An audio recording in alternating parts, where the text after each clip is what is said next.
It started with a dare, not from some reckless teenager or drunken friend, but from myself.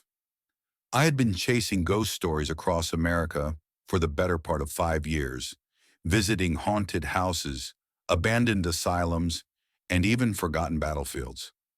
I had a YouTube channel with a modest following, and I prided myself on staying overnight in places people wouldn't even step into during daylight. But I had never stepped foot inside a cemetery at night until I found Cypress Hill. The town of Marlow, South Carolina, wasn't on any map I had ever looked at. It was the kind of place you stumble across by accident when your GPS loses signal and you keep driving because turning back feels like admitting defeat. It was dusk when I rolled into town, a few flickering gas station lights barely illuminating the cracked streets. I asked a local about any old haunts, and without skipping a beat, he muttered, "Cypress Hill, but don't go." That's all it took. The cemetery was just outside the town, nestled behind a thicket of dying pine trees, with no road sign pointing to it. I parked my car by a rusted gate that groaned as I pushed it open. The air was thick, the humidity pressing down on me like wet wool. My flashlight flickered the moment I stepped inside. A bad omen, maybe, but I laughed it off and hit record. Rows of leaning, crumbling tombstones stretched as far as I could see. Some were so old the names were completely eroded. Others looked freshly carved, oddly pristine for such a forgotten place. It felt like the cemetery was split in time, half in the past, half in the present. But something deeper, darker stirred beneath it all. I walked the path in silence, just the crunch of gravel under my boots and the occasional hoot of an owl breaking the stillness. I spoke softly into the camera, telling my audience where I was, what I was doing. I joked, trying to make it light. Hope no one's watching me from behind a tombstone, but I felt it. The eyes.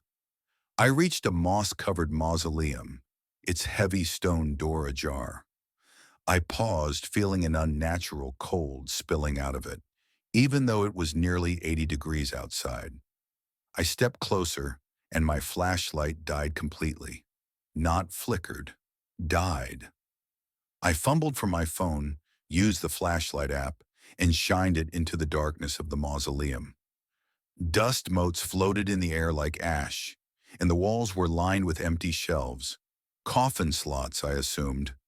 But one had a wooden casket shoved halfway out, as if something or someone had tried to escape. That's when I heard the voice, not a whisper, a breathy exhale of my name. "Arnold!" I spun around, but the cemetery behind me was still. Too still. No wind, no animal sounds, no insects. Just the slow, terrible realization that I was no longer alone. I backed away from the mausoleum and nearly tripped over a broken headstone. My heart was racing. I kept the camera on, even though every instinct told me to run. Something had spoken. Something knew my name. That's when the screaming started. Far off at first, like a woman in pain, then closer, then impossibly close. A blood-curdling wail pierced the night, echoing off the stones. I shone my light around in a frantic sweep. Nothing. But I felt her. I stumbled backward and saw it. Her. A woman in white, floating, not walking, across the path in front of me. Her hair hung down like seaweed, her face obscured. Her hands, they weren't hands. They were long, shadowy claws dragging through the air behind her. She turned toward me, and I swear to you, her face didn't have eyes. Just two gaping black holes leaking something darker than blood.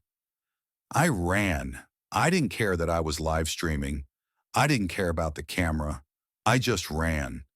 Through the graves, through the pitch black, crashing into tombstones and thorn bushes. I ran until I couldn't hear her anymore, but the cold didn't leave me. It wrapped around my body like chains, dragging my steps. I finally collapsed near a large oak tree at the center of the cemetery. Beneath it was a wide grave, larger than any I'd seen that night.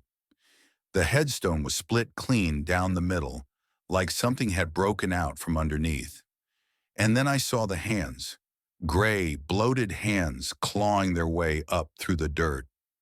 I couldn't move. I couldn't scream. I could only watch as the figure emerged, first its face, eyes sewn shut, mouth twisted into a permanent scream, and then its chest, covered in what looked like ritual symbols carved into its skin. It wasn't a ghost.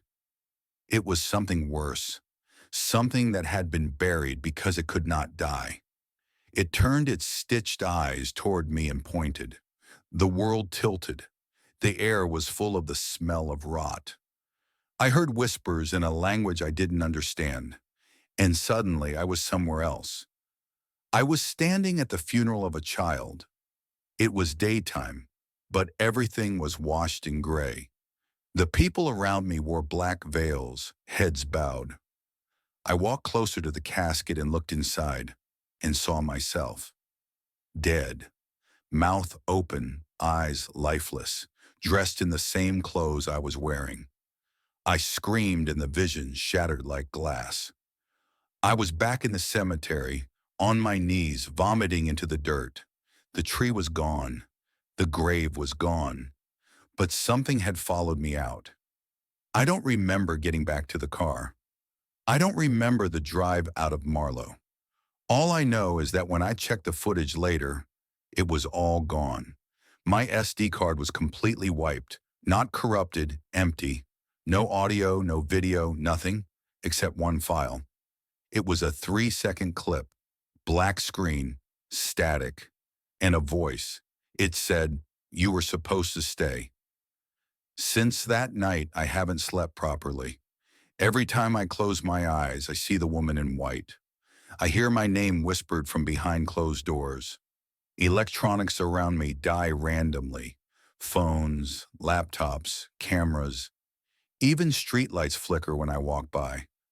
And I can't go near cemeteries anymore. Not because I'm scared, but because every time I get too close, I feel a pull. Like something buried deep beneath the soil is calling me back. Like Cypress Hill wasn't just haunted, it was hungry, and I had fed it. So if you're watching this, listening to this, and you think it's just a story, don't go looking for Cypress Hill, because it might just find you first.